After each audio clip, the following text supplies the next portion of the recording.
Hi, it's Dr. Hugh Kim Lee from cgiclinic.com, and today I'm talking about screen time, and my questions come from Professor Stephen Houghton from the University of WA, who has published many articles on screen-based media use, and I recently had the privilege of meeting Professor Houghton at the IACPAP World Congress in Prague, where he spoke about the link between screen time and social media use and adolescent depression.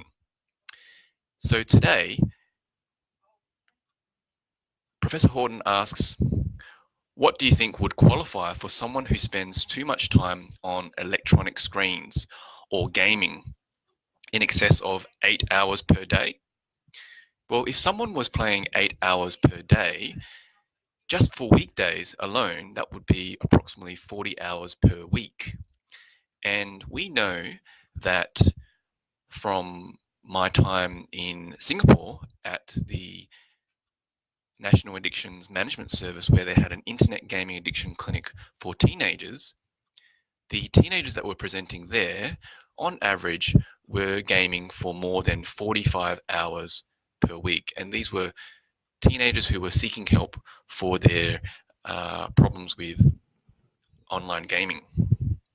And this also reflects the wider gaming disorder research out there, which normally quotes about 40 to 45 hours per week as problematic gaming. Now, for someone who is gaming for more than 40 hours per week, that's like working a full-time job here in Australia and not getting paid, unless, of course, you're an esports gamer. Now, for game designers and game companies, they see young people as their greatest source of revenue and their greatest source of resource, because essentially kids and gamers all over the world are working for them for free labor, because it's much more exciting to play against a real player, and that's what other gamers are looking for, than to play against a computer player or computer generated artificial intelligence. So how does this apply to Australian kids and Australian teenagers? Well, we know that from the national survey, the National Young Minds Matter survey, that surveyed 3,000 families, that 10% of all Australian teenagers are using the internet for more than 9 hours per day. And that's just on weekdays. And we know that roughly 4% of teenagers Australia-wide are having addictive problems with their internet and gaming use.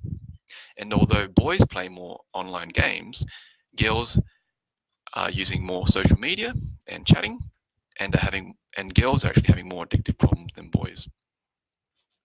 Now, Professor Houghton's research has shown in his paper that I've linked in the link, it shows that 80% of 16-year-olds exceeded the recommended less than 2 hours a day of screen time.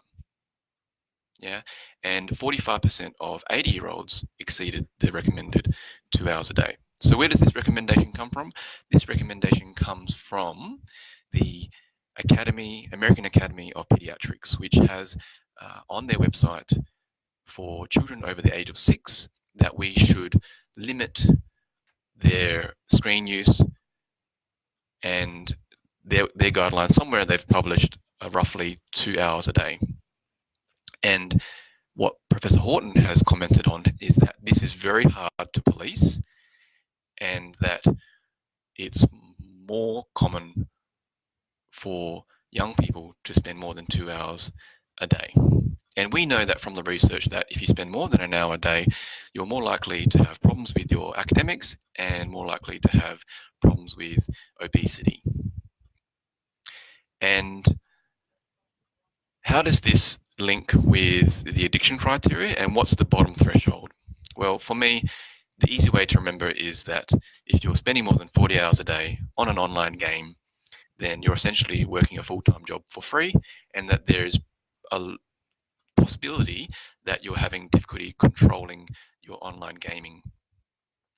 And we know that the World Health Organization a few months ago released gaming disorder in the ICD-11 as a diagnosis warranting public health concerns. And the main criteria is at least 12 months of a loss of control over your gaming use, and that this has negative consequences, and that you continue to game despite the negative consequences, and that this takes over other important activities. So activities like your schoolwork, your work, and relationships. And if the symptoms are severe, then you can have less than 12 months needed to get the criteria and meet the criteria for gaming disorder. So thank you very much to Professor Houghton from the University of Western Australia. This is very important research that you're conducting on screen time, and this will affect how we look at screen time as Australians, as families, as young people, and within our schools, because we know that 10 years ago we introduced the technology digital revolution, and we now have a one-to-one laptop policy for all Australian high school students. And despite this leap forward in our education system, and with the inclusion of the NBN, Australia continues to drop in the OECD education rankings, and the PISA studies show that the top ranking countries don't have a one-to-one laptop policy, and that there are only a certain number of students, namely high functioning students, who will be able to use this technology as a tool, and that will advance them further. However, if your child does not know how to read and write, they're going to drop even further, because the easiest thing to do for them is to actually play online games. So this is very important research that could affect policies Australia-wide, and we hope that today's Facebook Live on CGI Clinic Facebook page will help educate parents, teachers, and clinicians out there, and researchers. And please do check out the CGI Clinic website, and I'll link the Singaporean commentary, which shows that the teenagers with addictive problems were spending more than 45 hours per week on games. So thanks again, have a good day, and make sure you have days without screen time. Thanks, bye.